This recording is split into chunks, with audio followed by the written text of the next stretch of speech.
This is the first time I see the inside of my cake, having been turned out of its mould, you know. Oh, God. Okay.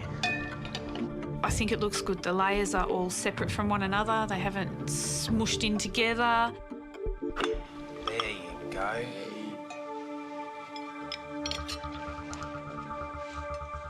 I think it looks good. Fantastic. Well, please leave us and we'll taste your chocolate mousse cake. Thank you. Thank you so much, Julie. Cheers.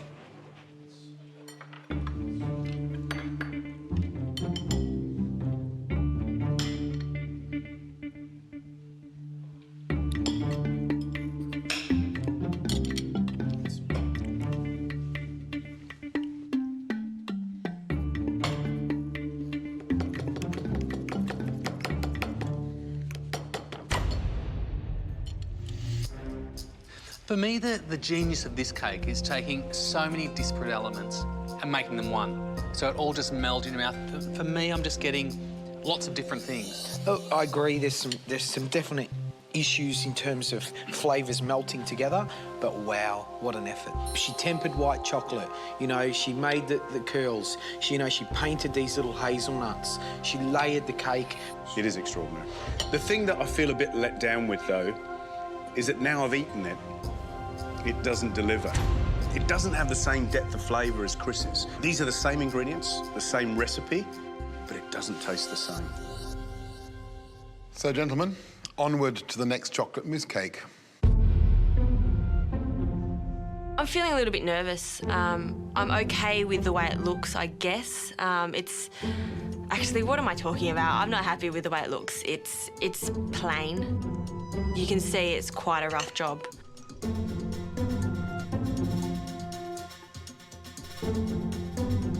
I put my hot knife in the cake and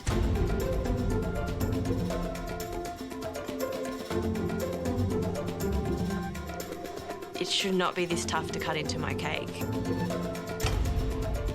This base is too thick.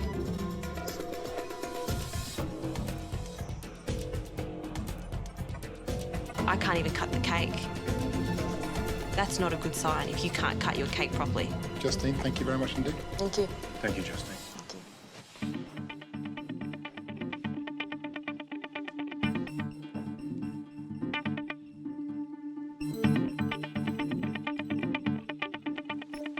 Can you get through the base?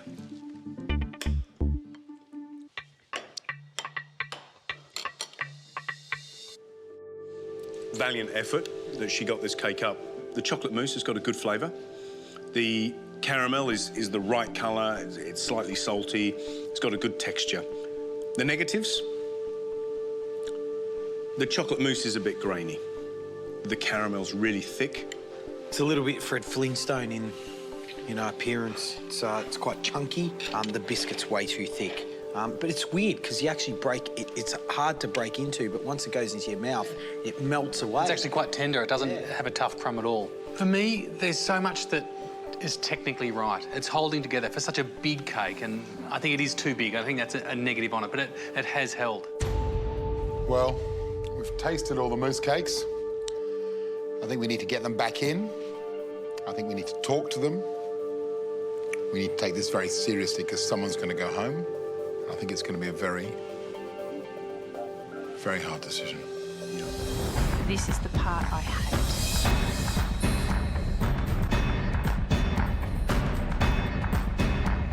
We're at a crucial stage of the competition, so we need to ask you some questions. Chris, Bill obviously doesn't know what you want to do. Can you explain to him? I run a beer society, and part of that is developing recipes that either use beer as an ingredient or match beer to food. And the idea is to take that into the real world and open up a beer-focused bar and restaurant. And that's the dream I have. Has that changed with the competition and what you've learned and the way you've seen your skills grow? Has that idea changed at all? Not one single bit. They're passionate about their industry. They don't want semi-committed people.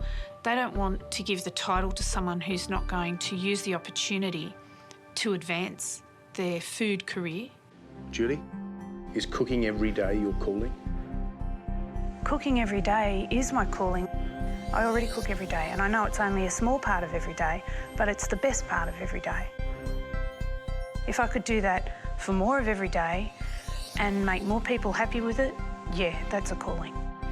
You ready to go home, Julie? I'm ready to go home, but not for a few more days. Great.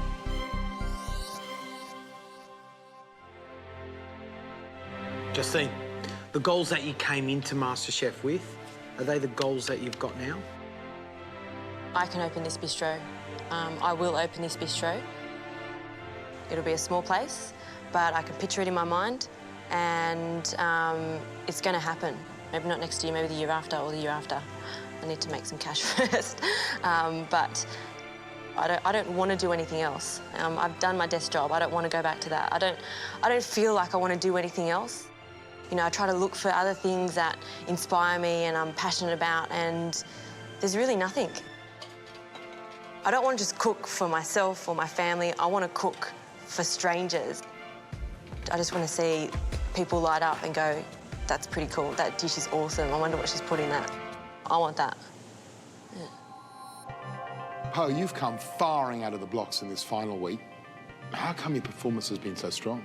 I think I've just relied a little bit more on my intuition rather than trying to maybe plate up something I thought would please the judges.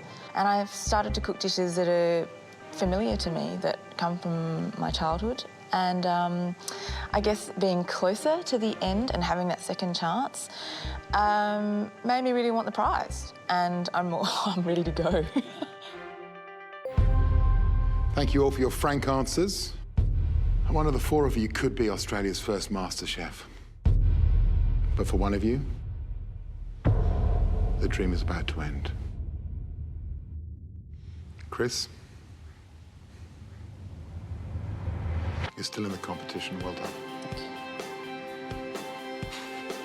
Well done, man. Thank you. It was brilliant, that cake. And when you cut it and put it on the plate, we just went, wow, how you pulled that off to get that all perfect. And not only that, it was so harmonious to eat. Everything just went with each other beautifully.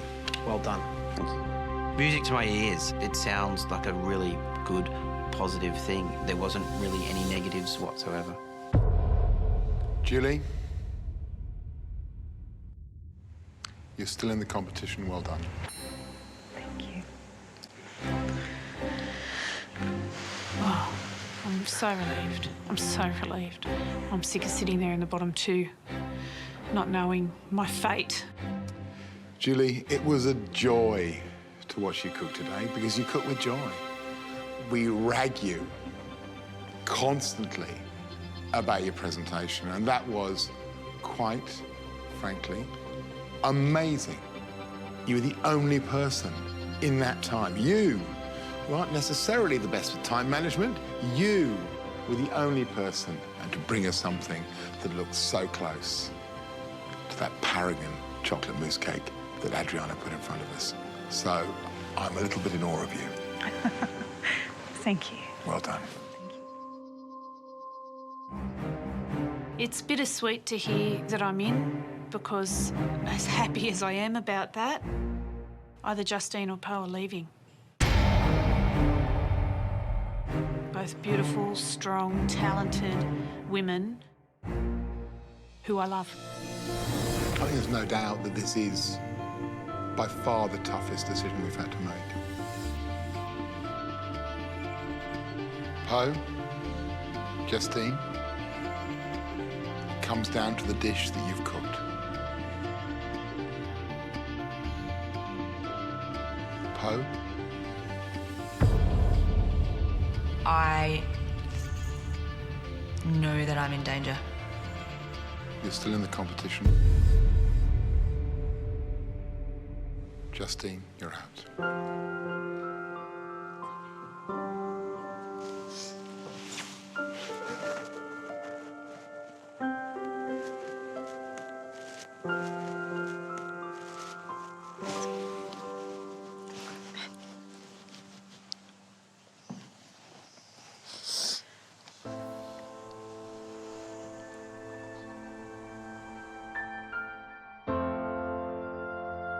Justine,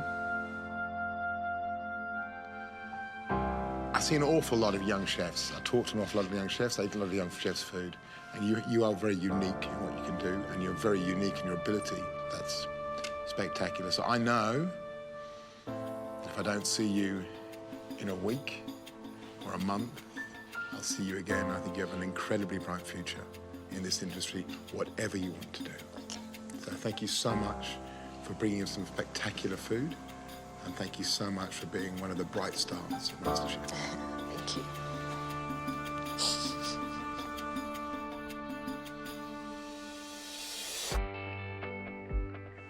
You know, I've had the most amazing time on this show.